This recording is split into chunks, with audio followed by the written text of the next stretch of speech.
Welcome to Podcast 25, COVID-19 Updates, Stay the Course. Changes in the way we interacted the last year and a half have certainly instilled fear and anxiety now that we are reopening society. People are excited with the reopening and really tired of the isolation and lack of human connection. The new normal is begging to be defined. What will that look like to most of us? The pandemic had certainly changed the way we interacted with each other. It changed the landscape worldwide. From lives and jobs lost to physical and mental trauma, we as people need to adjust, remain flexible, innovative, and figure out what works. The pandemic gave us time for ourselves, time for our families, time to connect more with people through many different platforms, time to reflect on what's important, time to figure out what's comfortable rituals that we could go back to. So what are we learning during this pandemic? We learned that hope is one word that most of us could keep going. That relationship is what matters the most. That flexibility, resilience, and grit are vital. That changes are inevitable. That humanity is crucial, that equity, justice, and inclusion are lacking and must be addressed. That we are fighting a common war and yet so divided in our approaches. That reopening is fraught with confusion, fear, disorganization, and inconsistencies.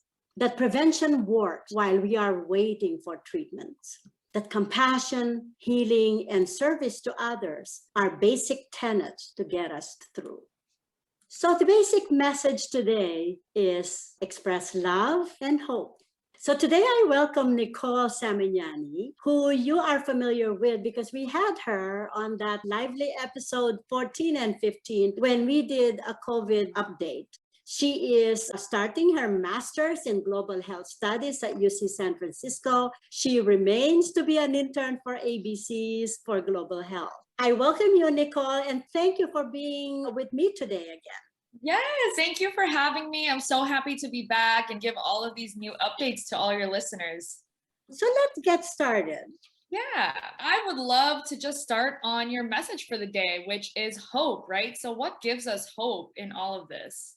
Lots of things to be hopeful for. Let me start first with statistics. So the statistics are getting better, except for some under-resourced and populated countries. So this is real-world data, which now the FDA is considering as a meaningful collection of data. So the real-world evidence.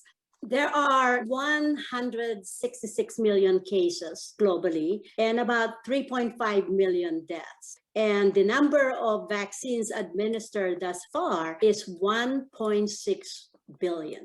In the US, there's decreasing cases and deaths, even with reopening of businesses, travel, school, religious congregations, and conferences. So in the US, there are 33 million cases, 589,000 deaths. And since May 18, the 2 weeks changes in the US is this: 38% drop in cases, 12% drop in deaths, and 20% drop in hospitalization. So those are very encouraging numbers, don't you think? Yeah, that's incredible. Especially it's been a year to see these drops. I feel like that's hopeful, right? Yeah, that really gives us hope. And also in the US, since Biden administration, there's this accelerated administration of vaccines. It slowed down a little bit recently, but in the United States, we had at least 275 million vaccines administered, and about 60% of adults in the US are now vaccinated at least once. And the range of variability in vaccination is different in different states. It's around 45% to 80%. Yeah. And then what is worrisome in terms of the trends? I mean, these are lovely drops that we've seen, but is there anything that we should be worried about or looking out for? Yeah, of course, people tend to worry, right? And we still worry. So what is worrisome? The trends, for example, in unvaccinated areas. So there are clusters of unvaccinated areas. The worrisome is that there will be increasing number of infections on those areas, and it may portend increasing virulence, spread, and variants on those areas. So that's still worrisome. So I'm hoping that we increase the uptake of vaccination so we could give people more hugs. Yes. And I know that vaccines are available globally, but could you give us updates on what vaccines exactly are available and which ones are still in the pipeline? Oh, yeah. So currently we have in the US, we have 3 vaccines available. So we have the 2 mRNA vaccines, which started in the first week of December in the United States. So we had Pfizer started initially, and then Moderna. And then most recently, J&J, which is a different type of vaccine. It's a viral vector vaccine, almost similar to AstraZeneca, which is, of course, in Europe. And in Russia, we have the Sputnik, and then in China, we have the Sinovac. And Sinovac is also shared among countries in Asia and South America. So in terms of vaccines and drugs for COVID-19, we have a robust pipeline. So we have about 701 drugs and vaccines in preclinical trials. So 208 in phase 2 trials and about 96 in phase 3 trials. So it's coming up there. Yeah, and knowing that there's so many vaccines already available, so many in the pipeline, we've seen a surge recently in other countries. Could you talk a little bit about what could possibly be happening there to see that surge? Everyone knows, right, in India with 1.3 billion population and other poorly resourced countries, the number of cases and deaths are unfortunately climbing. Hospital bed shortages, oxygen are in poor supply, and life-saving COVID-19 treatments like remdesivir and dexamethasone are also severely lacking. India just reported 4,500 deaths in the last 24 hours. During this last surge, there were 207 doctors who died, giving it a total of about 1,000 doctors dead since the pandemic. In countries, for example, like Philippines, only 2% of the population are vaccinated, a low percentage of healthcare workers even vaccinated, and there's still increasing deaths of frontliners in the Philippines and other countries due to lack of supply of vaccines, still lacking PPEs, housing conditions are still terrible. In Brazil, for example, there's a total of 435,000 deaths. And again, also a limited supply of vaccinations. So I think, with its COVAX, they're still trying to aim to 1 billion people to be vaccinated. And this remained to be a challenge because one of the major suppliers, for example, Serum Institute of India, halted its export of vaccines, and rightly so. They have to vaccinate their people. So I think for the meantime, despite the improvement of the statistics, we should still be doing a lot of these preventive measures like masking, social distancing, hand washing, with some modulation of the way we practice socialization now. Yeah, and I know that with all of these vaccines available, we have seen a decrease in vaccines administered over the last few months in the US. Could you elaborate a little bit on possible reasons for vaccine hesitancy in the US and how this could be extrapolated to other countries? Yes, sure. That's a great question. I think a lot of these questions have been submitted to us on our website. So in terms of the causes for vaccine hesitancy, like 60% were worried about the side effects. And later on, I'll put this in perspective. So 60% are worried about side effects. 55% do not trust the government to make sure that the vaccines are safe and effective. And go figure, right? So I think leadership and governance should be reevaluated. And then 53% of vaccines, according to people, are too new, and they want to wait for other people to see how it works for other people. So that's 53%. And I've talked to some of my older relatives. They said, oh, I want to make sure that it's okay for other people before I try it. I'll give it a year. That's what they're telling me. And then 51%, politics have played too much of a role on the vaccine process, and people tend to not trust politicians. 43%, the risk of COVID-19, they feel that was exaggerated. They said, oh, COVID-19 is not really a bad disease. And we think that the public is over-exaggerating the risk. And about 33% don't trust the vaccine in general. 35% do not trust the healthcare system.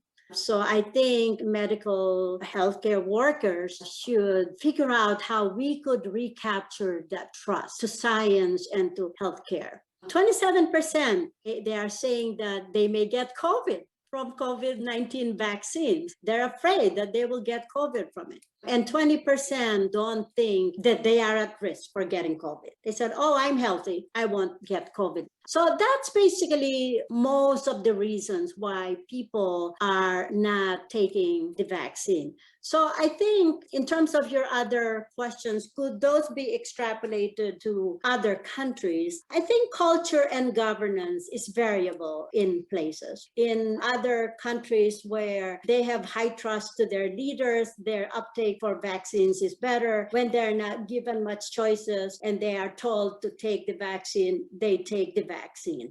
I think there's a variability on that. So I don't think this uptake, the reasons for decreased uptake on vaccine hesitancy could be extrapolated in other countries. Right, right. And then as a physician, what thoughts do you have on how we can improve the uptake then on the vaccines, knowing all of these statistics as to why people don't want to take them? I think messaging is the key. Listen to what people are saying and understanding what is behind the words, what is behind the words and their behavior. But let's put things in perspective so people would understand why vaccines are important. This I will discuss about the risk of having COVID and the risk from vaccines. So let's talk about the risk from death from COVID-19 first. So globally, there are, as you know, 167 million number of cases, 167 million. And out of that, we have almost 3.5 million deaths. And on top of that, there's about 10% of those will be long hauler, meaning protracted symptoms of shortness of breath, cough, fatigue, brain fog, cognitive impairment. So let's think about that. And then if you look at different countries, for example, in the US, there are a total of 33 million cases, 590,000 deaths. In India, 26 million cases, 305,000 deaths. In Brazil, 16 million people affected with COVID and 449,000 deaths. So think about those cases and deaths and the long haulers. And then let's talk about the serious side effects from vaccines or from dying from the vaccines. So what are those numbers? For example, dying with COVID in a 25-year-old, it's basically 23 in a million. But the deaths, for example, serious harm from vaccine in a 25-year-old is 11 per million. But the risk of dying in that age group is 23 in a million. So 11 in a million versus 23 in a million on this young person. On a 55-year-old person, for example, and over, the serious harm from vaccine is 4 in a million, whereas death from COVID is 800 in a million. So even just looking at those numbers, it seems to me it makes sense. I will take the vaccine, right? So I think people have to look at those numbers and reflect on those and see.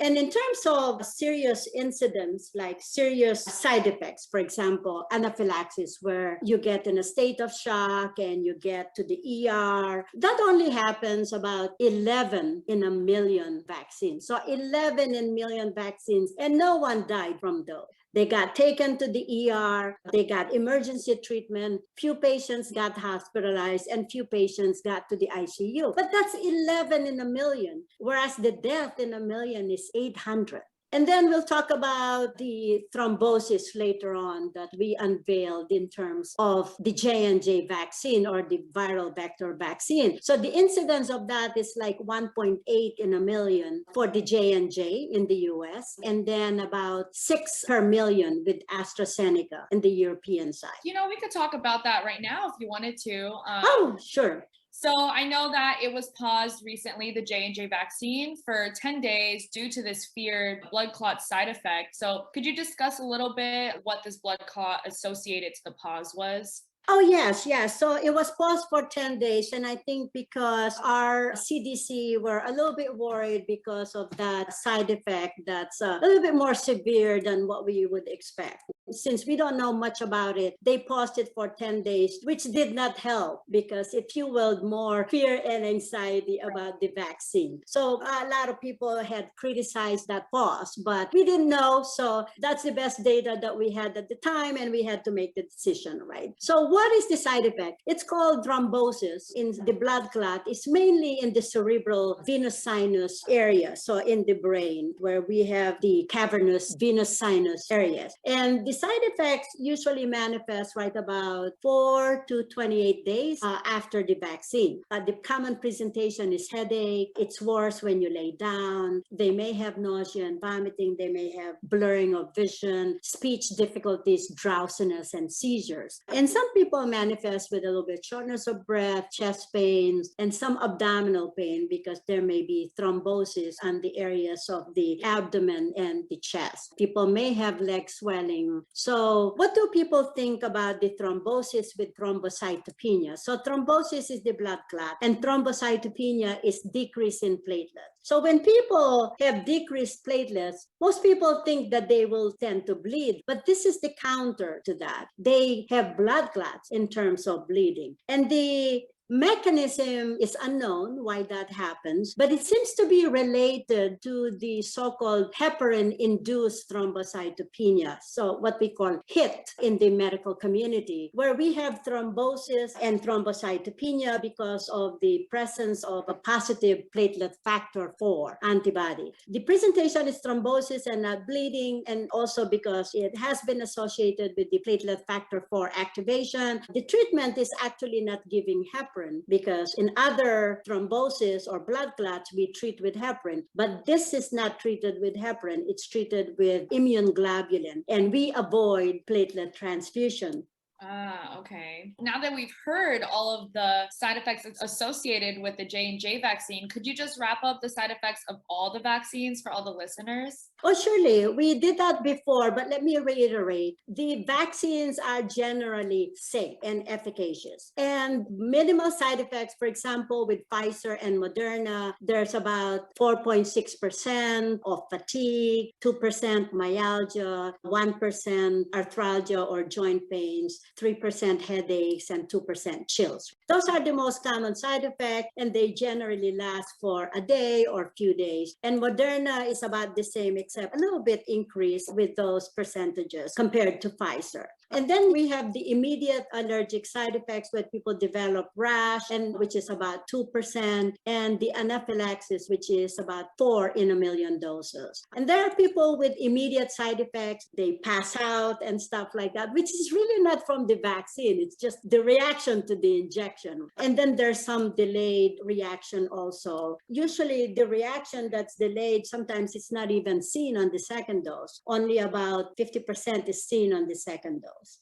Oh, okay. So then on the topic of the second dose, what are some circumstances in which you would recommend someone delaying their second dose? So, for example, if the patient had what's so-called allergic reaction and you're not sure, some of those patients, we delay the second dose until they get evaluated by the allergy specialist. And sometimes people, if they had the COVID-19, for example, after the first dose, we delay also the second dose. And in other countries, the second dose was delayed because they didn't have enough.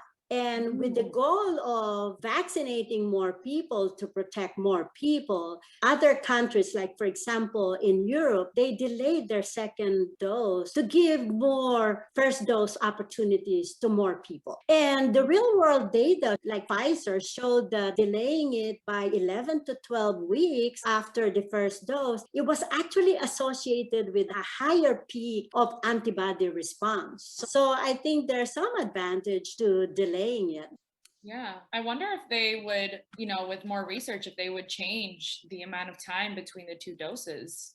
Yeah, I think we will find out that maybe extending the interval may be beneficial. We'll see. As we get more data, we will probably see more of that. The caveat, though, is people are worried that one vaccine will increase the infection rates from different variants. So that's a worry. We will find out. And that's why we're sticking to the usual interval dose that were looked at on the original trials. Right, right. So then just to clarify some questions from the listeners, if you get the vaccine, could you still get an infection?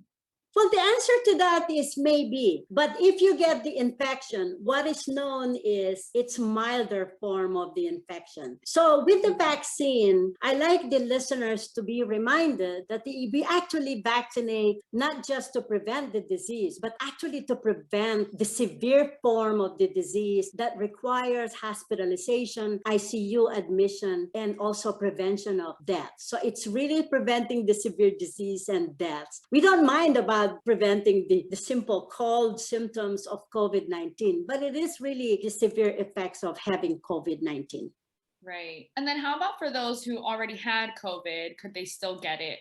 Oh, that's an important question because that's one of the questions I had because I had COVID 7 days after I got the first vaccine and I was very sick. And during the time that I was in the hospital, I asked even my colleagues, should I get the second shot? And at that time, we didn't know anything about it yet. Should we get the second shot? It seems to me that you already got the disease, so you're protected. But it turned out that the protection from the vaccine will give you more neutralizing antibodies and you'll get even a much more robust cell-mediated T response with the vaccine compared to when you're having the disease. As we get more data, we will know more about this. But for now, it's advocated that people still should get the second dose of vaccine, even if they already had the disease. And people were worried, would I be sicker? Actually, I wasn't sick, and a lot of people who got the second dose of the vaccine were not sick as predicted if you had the disease. Interesting. Yeah. And then we know that the symptoms of COVID are generally mild, of course, except for those very severe symptoms that people do experience. But what would you advise people watch out for, and when should they go to the hospital?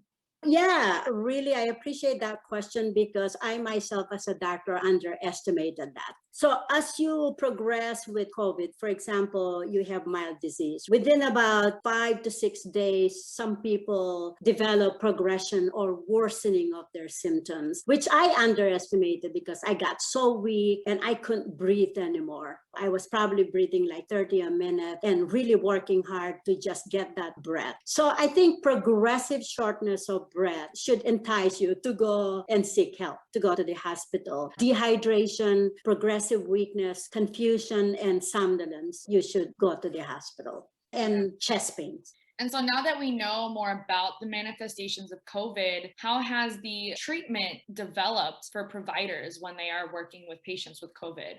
For people who are vulnerable during the early part of their treatment, so we have the monoclonal antibodies. But in general, the treatment for COVID-19 is supportive. So hydration, getting your strength up. So again, monoclonal antibodies during the early phase of the disease with remdesivir and baricitinib. So those are the monoclonal antibodies. And then basically it's a treatment of the complications. In the hospital, people are given remdesivir remdesivir and dexamethasone, depending on their state. Like if they have increasing oxygen requirement, then they get dexamethasone. But it's really the treatment of dehydration, treatment of the respiratory complications, treatment of superimposed bacterial infections, blood clots, and cardiac and cerebral stuff like palpitations or arrhythmia, cardiomyopathy or heart failure, and also the management of stroke if they do develop stroke. Right. And so with all of these administered vaccines that we've seen over the last few months, we know that the CDC did recently release some new guidelines. So could you just elaborate a little bit on what these new masking guidelines are? Oh, yeah. It's really great because people are excited about this. People are excited to reopen society, to get business, schools, travel started, right? Yeah, travel. So I think the guidelines are vaccinated. People no longer need masks on most indoors and outdoors, except in public transportation, for example, schools, homeless shelters, correctional facilities, nursing homes, and healthcare facilities. So those still mandate masks, but in general, most outdoor and indoor activities, you could probably remove your mask if you're vaccinated. I will still be careful with people who are immune suppressed. I think people around them should still wear masks, and I think we should still put a wall on those people to protect them. I mean, I wouldn't know who is vaccinated, who's sick and asymptomatic, who's immunosuppressed, for example, if I get into the airplane. So even if airlines said, oh, our filtering system is upgraded, but now they don't have spacing anymore in the airplane. So I would still think twice about pulling down my mask. Do I really need to eat that cracker and almond? Am I really that hungry for a 1 or 5 hour trip to pull down that mask? I will probably still put on the mask and keep it on for as long as I can,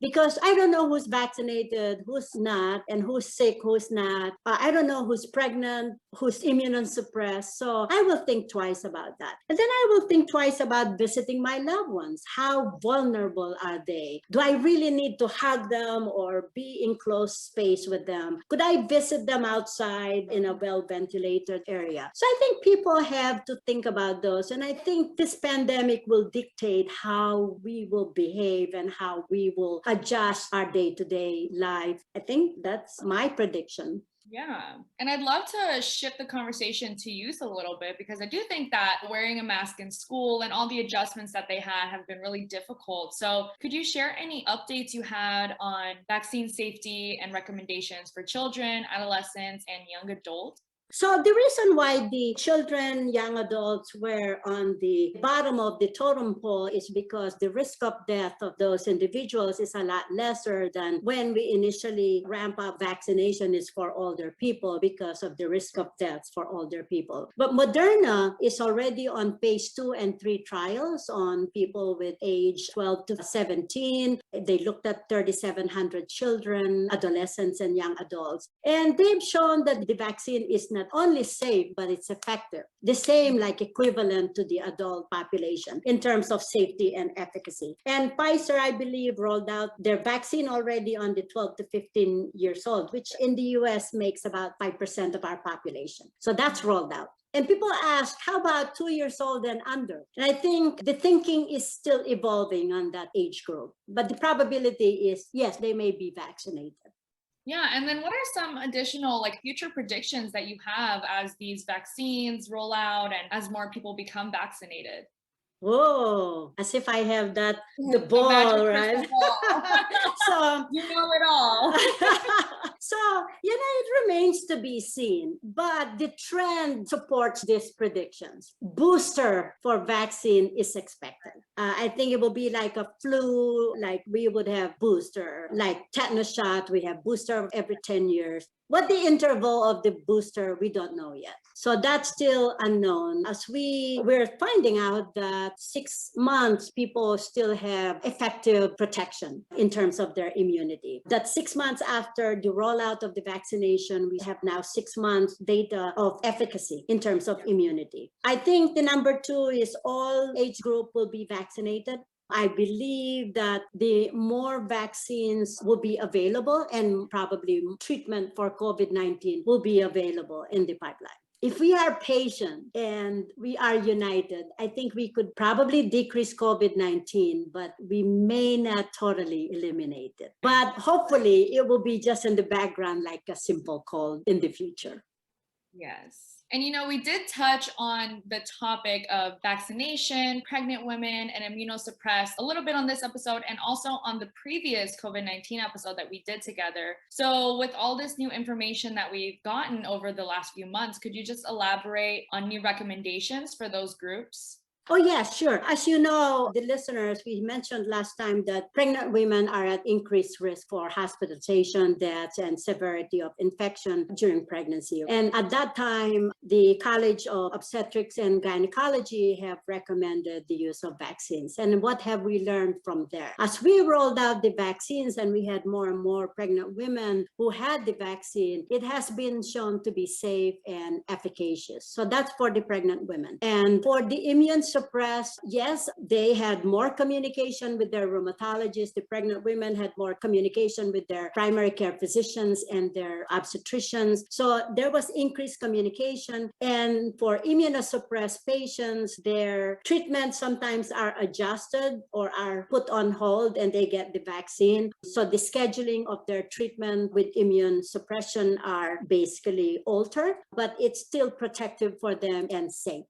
So then how can we move forward, continue to move into the future and past all of the pandemic experiences that we've had and shift and change our messaging about COVID-19 and the vaccine?